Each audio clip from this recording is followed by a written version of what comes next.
दोस्तों ऑस्ट्रेलिया की तरफ से यहाँ पर न्यूज़ आई है कि Australia announces stricter visa rules for students workers as it prepares to overhaul immigration system. इसका मतलब ये है कि भैया ऑस्ट्रेलिया ने भी अब जो उनका इमिग्रेशन सिस्टम था उसको ओवरहॉल कर दिया है, मतलब कि और ज़्यादा काय पलट कर दी है या फिर उसकी मरम्मत कर दी है, कड़ा कर दिया है एक तरह से सिंपल भाषा में। किसके लिए? स्टूडेंट्स और वर्कर्स के लिए।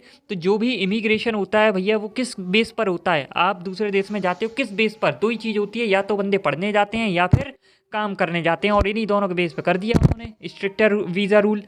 तो भाई मुश्किलें आने वाली है। सेम ऐसा आपने देखा होगा, कल या परसों की ही न्यूज़ है कि कनाडा ने भी कर दिया था। उसने क्या कर दिया है कि आपके पास 6,000 कुछ समथिंग मतलब डॉलर्स है, उतना बढ़ाकर, सॉरी 10,000 से आई थिंक 20,000 डॉलर ऐसा कुछ कर दिया है उसने, जो कि अगर पाकिस्तानी करेंसी में देखा जाए तो 12 लाख 15 लाख ऐसा होगा, और दुगना कर दिया तो 25-30 लाख पहुंच गया भैया वो। तो मतलब इनकी हालत ख़राब होने वाली है। अब जाके दिखाओ तुम, मैंने कहा था देखो ये कनाडा में भी हुआ है।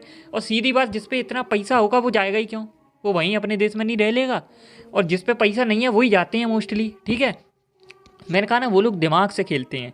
वो बिना कुछ ऐसा करे ना, मतलब ऐसी चीज़ें कर देते हैं कि आप फंस जाओगे। वो मना भी नहीं कर रहे आने के लिए, वो सीधा कह रहे हैं भाई इतने पैसे होने चाहिए आपके बैंक में, क्योंकि हमारे पास आपको देने के लिए पैसा नहीं है, तो इतने पैसे अगर आपके पास हैं तो आप आ जाइए।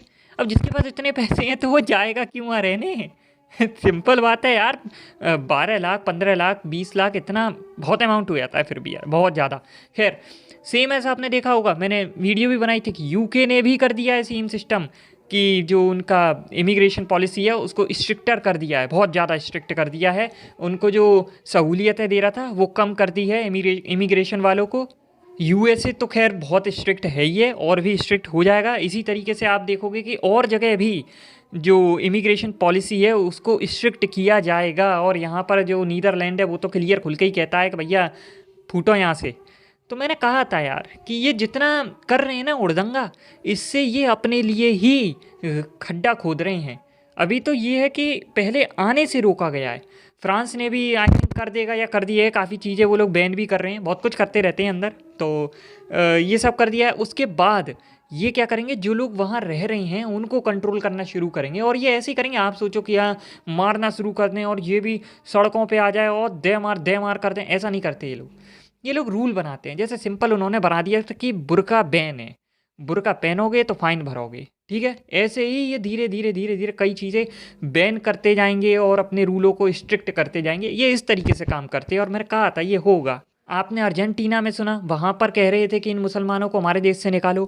सेम एज आपने सुना आयरलैंड में भी यही चल रहा था, ग्रीस वगैरह में और भी बहुत जगह यही चलता रहता है। तो ये और चीज़ें बढ़ेंगी, जो फार राइट वाले नेता हैं वो आएंगे, और न सिर्फ मुसलमानों को बल्कि हर उस माई के लाल को दिक्कत होगी जो अपने आप को ब्लैक कहता है। तो आप देखते ही थे रिएक्शन चैनल पर पाकिस्तानियों के, कि वो डेली कहते हैं कि भैया हमको देश छोड़ के जाना है और यहाँ वहाँ चले जाएंगे। तो अब भूल जाओ भाई, अब तो तुम भूल ही जाओ कि पाकिस्तान जैसे देश से दूसरे देश वाले ले लें बंदों को। अरे भाई लगभग इम्पॉसिबल है।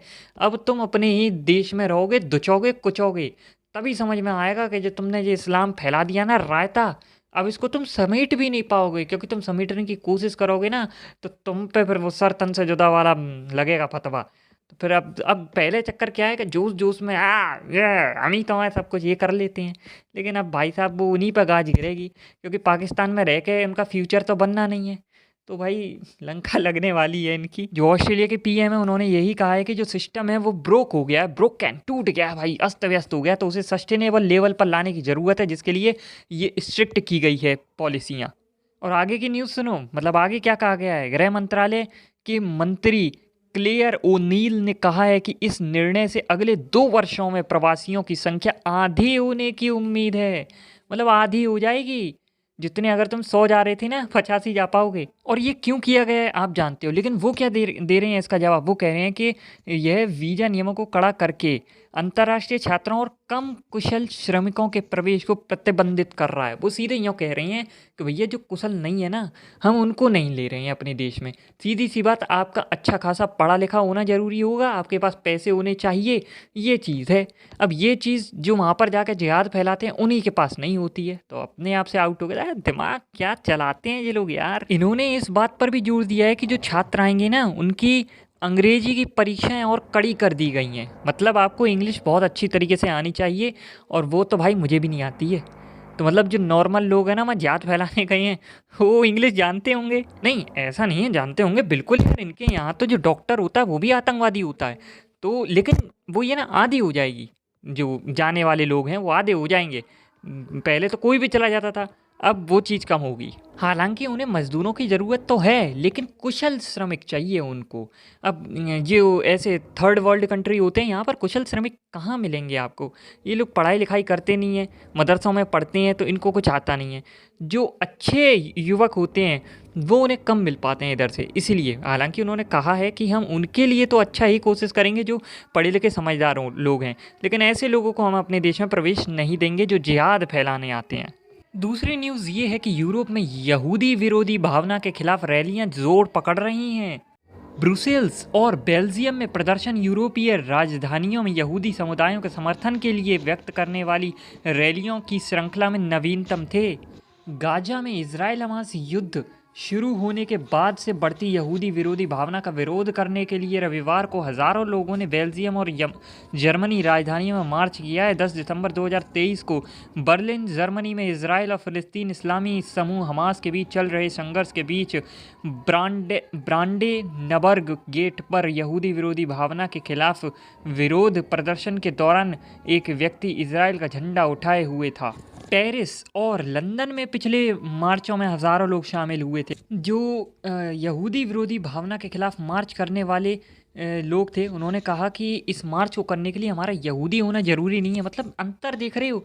जो फ़िलिस्तीन के लिए समर्थन कर रहे हैं वो सिर्फ मुस्लिम हैं, लेकिन जो यहूदियों के लिए समर्थन कर रहे हैं ना, वो यहूदी भी हैं, क्रिश्चियन भी हैं और अदर कम्युनिटी के लोग भी हैं। तो इससे आप क्या समझे कि मुस्लिम, सिर्फ मुस्लिम एक पेज में है, बाकी सारे अदर जो रिलीजन है वो सब एक पेज में है।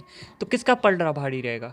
सिंपल सा यार, दूसरे लोगों का। मतलब वहाँ बारिश हो रही थी और सर्दी में बारिश हो रही थी, फिर भी वहाँ पर लोग सपोर्ट में थे यहूदियों के और वहाँ खड़े थे, मार्च कर रहे थे। अब ये सब क्यों हुआ? एक्चुअली एक माइंडसेट काम करता है मनुष्य का, कि वो जब देखेंगे ना यार हमारे देश में भी इस्लाम फैलाया जा रहा है, तो इसका मतलब फिर ना कहीं तो गलती इन्हीं की है ना। कि जब ये दूसरे देश वहाँ से फ़िलिस्तीन से आके हमारे यहाँ पे जर्मनी में, कनाडा में, यूके में कि यहाँ ये भी बनेगा इस्लामिस्तान, जब ये यहाँ ड्रामा कर रहे हैं तो इजराइल में नहीं करते होंगे? उनको ये नहीं समझ में आएगा? वो पढ़े लिखे हैं भैया, वो समझ गए कि तो फिर ये यहाँ भी करते होंगे, वहाँ पर भी करते होंगे, इसलिए इनको ठोक रहा है इजराइल। तो इसीलिए वो सब इजराइल के सपोर्ट में आए। और धीरे धीरे जैसे जैसे ये विरोधी भावना जो बढ़ेगी ना, वहाँ पर भी कट्टरपंथ बढ़ेगा, वैसे वैसे सब लोग इजराइल की ही सपोर्ट में आएंगे। फिर वो कहेंगे तुम यहाँ पर हमें नहीं दिख रहा क्या? यहाँ पर भी आतंकवाद फैला रहे हो, तो मां नहीं फैलाते होंगे, हम कैसे मान लें? तो फिलहाल दोस्तों बस इतना ही था इस वीडियो में। अगर आपको पसंद आए तो लाइक शेयर कमेंट सब्सक्राइब जरूर करना। फिर मिलेंगे, तब तक के लिए गुड बाय।